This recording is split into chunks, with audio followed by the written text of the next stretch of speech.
ndakaedza kukang'anwa, asi moyo wangu unoramba, nekuti rudo rwawakasiya rwakaramba rwakadzika mukati. Ndakakuda kupfuura zvese, ndikakuvimba nemoyo wangu, ndichifunga kuti ramangwana taizoriva tese. Asi rimwe zuva wakangonyangarika, pasina kana shoko, ndikasara ndichibvunza kuti chii chandakatadza. Ndakarwira rudo rwedu, asi iwe wakasiya. Ndakachengeta moyo wako, asi iwe wakauputsa.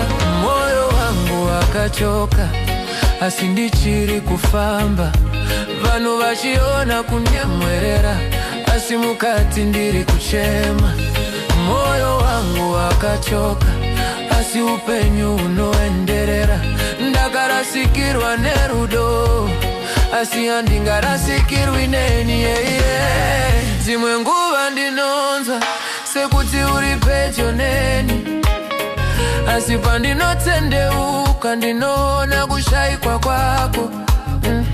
Mifananidzo yako mupfungwa inoramba ichidzoka. Kunyangwe ndichiedza kufamba ndisingatarisi shure, kana rimwe zuva ukadzoka chichida uchanditsvaga. Asi panguva iyoyo moyo wangu unenge wadzidza.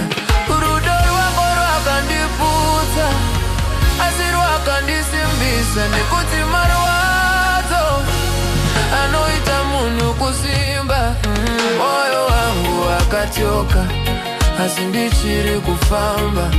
Usiku ndinochema, masikati ndinonyemwerera.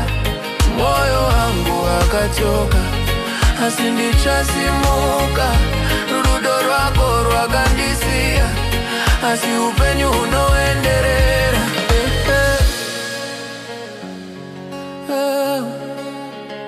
Ndakachoka,